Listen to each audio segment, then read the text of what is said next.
Donc nous allons voir effectivement la communication de crise en 2019. Et en 2019, on a pu voir différents types de communication. Nous sommes aujourd'hui dans les 20 ans, on va dire, du panneau crime. Ce n'est pas nouveau, la communication. La communication, ça existe, on va dire, depuis la nuit des temps. Repensons effectivement aux penseurs grecs. Repensons effectivement au début. Une crise. Des crises, ça existe depuis la nuit des temps, de tout temps. C'est aussi, tout commence par un message, tout commence par un verbe. Le verbe, crisis, idée, de jugement, de décision.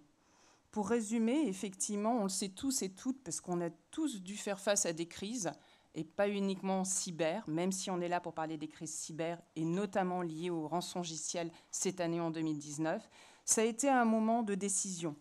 Un moment de décision qui va permettre à l'entreprise, et on va voir à qui dans l'entreprise, de prendre des décisions. Déjà, crise. Quel type de crise? Est-ce que c'est à l'échelle d'un groupe, d'une usine? Est-ce que c'est une crise interne, une crise externe? Est-ce que toutes les entités sont bloquées ou une partie du système d'information? Déjà, vous voyez, toutes ces questions, il n'y a pas spécialement d'une réponse simple et aisée pour ceux qui vont subir la crise. Quels sont les éléments constitutifs d'une crise? Les impacts. C'est soudain, effectivement. Il y a une prise en otage d'un système d'information. Il va y avoir un risque de médiatisation. Alors, risque positif, négatif, on va le voir un peu plus tard. Il peut y avoir un arrêt d'activité, donc une perte de confiance, des pertes d'opportunités, des pertes financières. Donc, des facteurs effectivement divers et variés et dont on ne maîtrise pas l'impact. C'est un défaut de maîtrise avant toute chose et cette soudaineté. Pourquoi communiquer? Communiquer, effectivement, c'est la base de tout. Or, et on sait tous ici, que dans le cadre de la cybersécurité, avant toute chose, c'est un monde de secret. Souvent, on associe sécurité à secret. Donc, a fortiori, cybersécurité avec le secret. Donc, depuis 20 ans, on voit aussi une évolution des postures de communication, et notamment les exemples en 2019 ont été nombreux pour voir des tendances. Effectivement, en interne, pour rassurer les équipes, pour rassurer les collaborateurs et pour les informer, indépendamment de rassurer, pour les mobiliser, pour maintenir une confiance, pour rassurer effectivement ou maintenir, quand c'est des entreprises cotées, des cours, pour être transparent, pour faire taire une rumeur. Rien de pire qu'une rumeur, rien de pire qu'on va dire aussi que des fake news. Pour partager aussi des actions, pour avoir des actions de sensibilisation, de rétex. Donc on voit des objectifs divers et variés et qui ne touchent pas un même public. Effectivement, une communication de crise centrée pour les investisseurs, va avoir des effets liés à la finance de l'entreprise. Effectivement, une stratégie de communication très axée pour les investisseurs. Une stratégie de communication axée pour rassurer le monde de l'IT, des CISO, des DSI, des RSSI, va être beaucoup plus technique avec d'autres mots-clés. Tout ça, effectivement, ce sont des postures. La posture va être qui va incarner, quel homme ou quelle femme va incarner cette communication. Choix stratégique d'entreprise. Le dirigeant, un avocat, des relations publiques, donc externes, ou la directeur ou la directrice de la communication, qui va porter ce message. Effectivement, on voit d'ores et déjà qu'en 2019, des constats sont dressés par rapport à qui porte la posture de la communication et quels sont les moyens de communication. Silence, le silence est aussi un moyen de communiquer. Effectivement, ne rien dire ou tout dire, on voit effectivement qu'il y a eu, on va dire, un 360 de la communication en 2019. Le constat, un constat en France. Effectivement, les exemples, les entreprises qui vont être citées à présent, ce ne sont pas effectivement exhaustifs sur toute l'année 2019, mais ça illustre, on va dire, des postures. Des organismes qui souhaitent rester discrets. Effectivement, révélé par la presse, ça ne veut pas dire qu'il n'y a pas eu un rétex aux assises de la sécurité en octobre. Mais là, quand c'est révélé effectivement par la presse, par Ouest France, on est effectivement en avril, donc quelques mois avant octobre.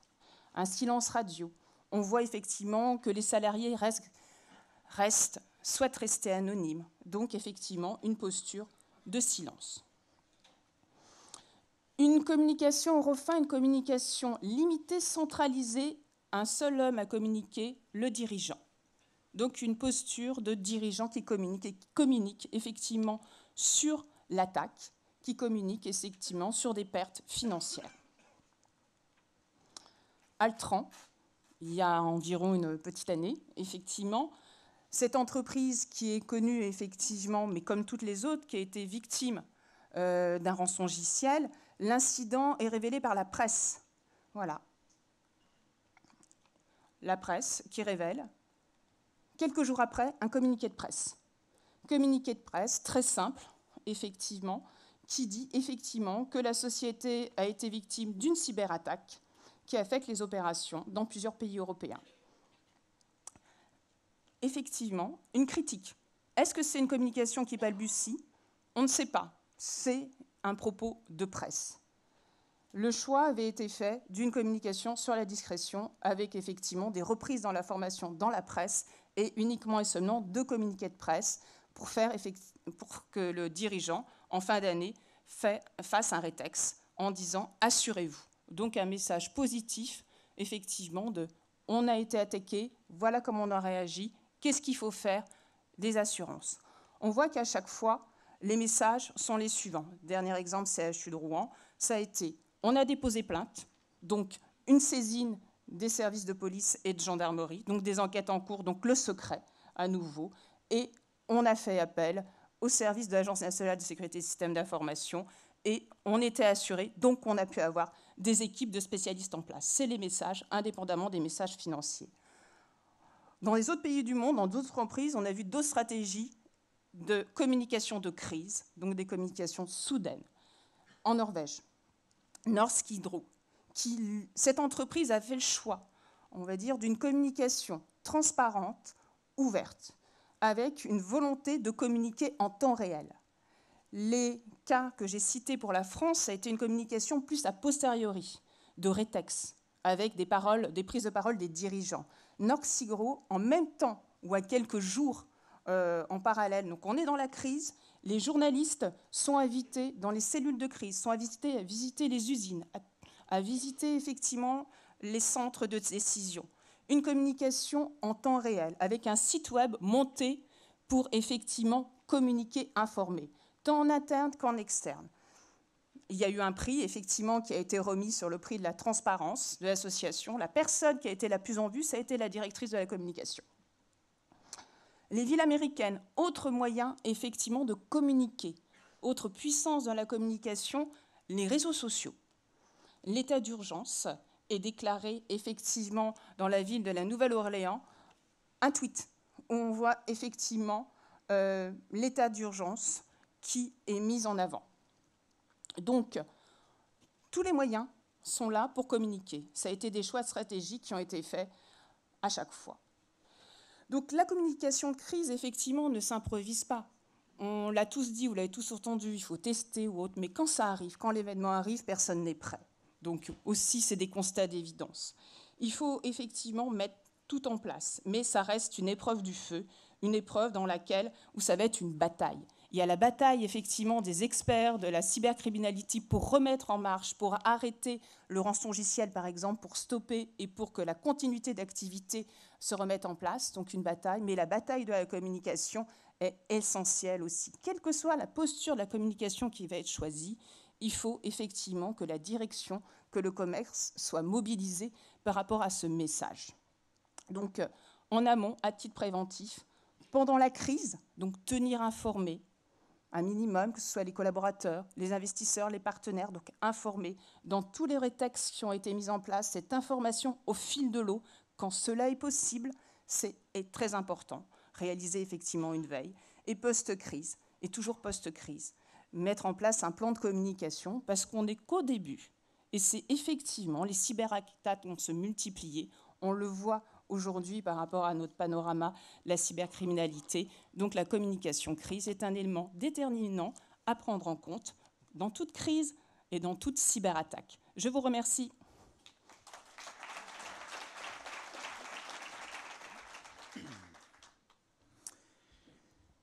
Donc voilà, je pense que vous savez le lire, je vais quand même le dire. Pour des raisons de sécurité, cette intervention n'est pas filmée. Donc on va continuer à diffuser les présentations. Si vous voulez prendre des photos ou tweeter, vous pouvez le faire, mais uniquement de l'écran et pas du pupitre et du conférencier qui va suivre. Merci. Catherine.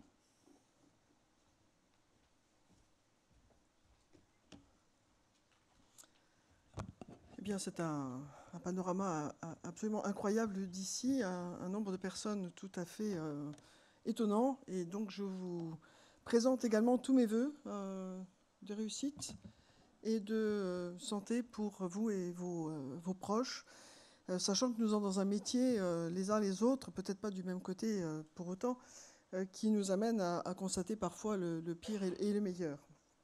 Alors, rapidement, je vais vous présenter malgré tout la sous-direction de la lutte contre la cybercriminalité pour voir dans quel contexte institutionnel je me situe.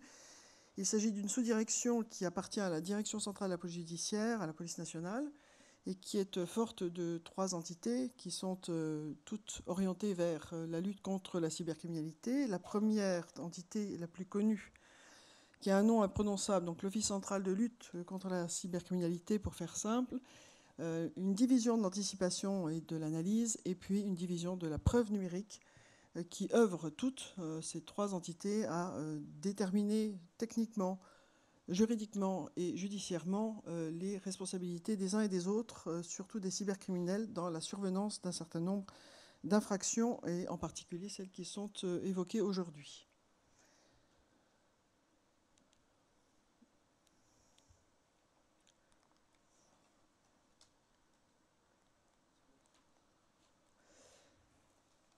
Le constat, nous avons eu la chance d'avoir des représentations qui sont tout à fait éloquentes, sur lesquelles nous partageons évidemment un certain nombre de paramètres. Elles touchent pour nous, ces attaques cybercriminelles, l'ensemble des secteurs d'activité, avec une prévalence assez intéressante et peut-être inquiétante malgré tout sur le secteur gouvernemental, ça a été clairement expliqué précédemment, avec toujours pour nous les mêmes problématiques, avec une massification qui est notable des attaques, notamment en ce qui concerne les escroqueries. Et cette dissémination est intéressante parce qu'elle prouve simplement qu'il y a une appropriation d'équipes cybercriminelles qui sont plutôt des escrocs de nature et de base, et qui vont petit à petit s'approprier des outils qui sont développés par des gens beaucoup plus élevés techniquement, mais qui n'en tirent pas le même bénéfice. Les intrusions dans les réseaux d'entreprise, on en a parlé très largement. Et puis des secteurs, malheureusement, qui prospèrent de plus en plus, que sont la pornographie et le terrorisme. Les formes traditionnelles que nous connaissons et contre lesquelles nous luttons, qui rejoignent donc les constats qui ont été faits précédemment. Une petite différence, et ça c'est plutôt sur le terme mobile, et obscurément les enjeux politiques ou terroristes qui peuvent être sous-jacents des attaques qui ont été évoquées précédemment, donc les problématiques de cyberterrorisme qui n'ont pas pris une forme pour l'instant d'appropriation par des équipes terroristes de sites, de techniques qui vont pouvoir poursuivre des cibles particulières pour mettre à mal un État ou d'autres organisations gouvernementales. On est pour l'instant uniquement sur des constats de propagande, d'intimidation et de harcèlement qui ont fait jour en 2015 et qui se sont, sans se déliter, n'ont pas disparu, mais qui continuent d'être visibles sur des réseaux très particuliers. Il n'empêche que reste dans l'esprit de l'État, bien évidemment, et y compris de nos services, toujours cette sensibilité à la problématique terroriste. L'action, alors je vais partir sur des cas concrets dont vous avez entendu parler, qui sont assez connus, donc évidemment crypto-porno, j'imagine que vous en avez entendu parler, l'affaire Altran, qui a été évoquée précédemment, les attaques GateHub ou les attaques du CHU de Rouen, problématique des attaques contre les secteurs hospitaliers, et puis le jackpotting, qui est une forme un petit peu moderne d'extorsion et de braquage des distributeurs automatiques de billets. L'affaire crypto-porno, c'est une affaire que vous connaissez tous sous la réception d'un mail qui vous promettait de diffuser des captures d'écran qui avaient été faites à partir de vos navigations si vous ne payiez pas une rançon. Ces messages étaient dans un français plutôt élaboré, plutôt châtié, sans faute d'orthographe. et il vous demandait de payer une somme entre 550 et 750 euros en bitcoin sur une wallet qui était bien sûr disponible dans le message lui-même. Eh bien, ces affaires-là ont pu être résolues grâce à l'action de l'Office de lutte contre la cybercriminalité et qui aboutit, et c'est là l'intérêt de bien sensibiliser tout le monde, de bien comprendre ce qui peut se passer, et que les 2 auteurs ont été interpellés. Il s'agissait de 2 Français qui ont pu se faire quand même un petit pécule qu'ils n'auront pas eu l'occasion de dépenser puisqu'on l'a récupéré, et qui n'avaient pas plus de 20 ans, 19 et 20 ans, et qui sont français. Donc on est allé chercher un petit peu à l'étranger aussi quand même, parce qu'ils s'y baladaient. En revanche, ce qui est important, c'est qu'on ne peut arriver à les interpeller et surtout les identifier que parce qu'il y a un rapprochement dans le service de tout ce que l'on a pu récupérer comme information, comme plainte. 30 000 plaintes, 20 millions de victimes. Alors, combien ont réellement payé? En tout cas, on n'en sait rien, parce qu'évidemment, ceux qui ont payé, c'est que peut-être ils avaient des choses à se reprocher. Ils ne sont pas venus porter plainte. On le regrette. Peut-être qu'on aurait pu aussi les mettre en garde à vue. Monter les chiffres. L'affaire GetUp, qui est une plateforme de crypto-monnaie. Alors ça, c'est le braquage du siècle, mais alors totalement inodore et incolore, et sans saveur pour le caissier, parce qu'il n'a pas été braqué.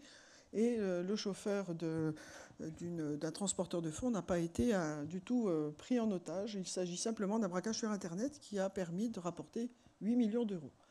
Nous en avons récupéré entre les mains des protagonistes plus de 6 millions. Ils achètent des voitures. On n'a pas mis les Lamborghini, mais on a aussi les Lamborghini. Bon, on ne peut pas les garder pour nous, être vendus aux enchères, tant pis. Voilà, donc ce sont des jeunes qui sont français aussi, qui ont participé, qui ont volé 8 millions d'euros à la barbe et au nez des dirigeants de la société de Suisse. Donc c'était juste de la crypto-monnaie. Et puis l'affaire du CHU de Rouen, alors on en a parlé. Notre problématique est de comprendre pourquoi, à un moment donné, des centres hospitaliers sont ciblés. Pourquoi ils sont attaqués. Donc on travaille sur ces équipements-là. On travaille sur les problématiques des universités, de Brest, de Caen, de Montpellier, qui ont fait aussi l'objet d'attaques. On a vu Corté dans le Grand Crabe tout à l'heure. On voit quand même que le secteur de la santé, le secteur universitaire, pour une raison qu'on ignore pour l'instant, fait l'objet d'attaques et on ne sait pas qui est encore derrière. Il n'empêche que c'est un vrai sujet à suivre, de sensibilité maximum, parce qu'il n'est jamais exclu qu'il y ait des exfiltrations de données, quand bien même les communications déterminent l'inverse. Et puis, dernière affaire, qui a été celle qui est évoquée donc, en termes de communication, c'est l'affaire Altran, qui paraît bénigne au sens de la taille de l'entreprise, sauf qu'elle est en lien avec des services et des entités qui sont, elles, extrêmement problématiques, puisqu'elles touchent le secteur sensible des OIV. Et enfin, les braquages monnaires de distributeurs automatiques de billets. Nous arrêtons régulièrement par strates des individus qui se prêtent à des piratages distributeurs et qui font du cash-out massif dans les distributeurs. Alors beaucoup de tentatives et pas forcément de réussite, mais quand ils réussissent, ils vident copieusement les distributeurs automatiques de billets, manifestement avec des aides qui viennent de très très loin. Juste un dernier point sur la nécessité de porter plainte pour tout ce qui peut être commis. Une aide bientôt. Les escroqueries commises sur Internet disposeront d'une plateforme de plainte en ligne au compter du 1er mars, ce qui nous permettra d'accentuer notre rôle de centralisation qui est absolument essentiel à l'évolution de nos enquêtes, de nos investigations. Donc c'est Thésée qui fera l'objet d'une communication très particulière et qui permettra de porter plainte en ligne. C'est la première fois que ça existera en France. Merci de votre attention.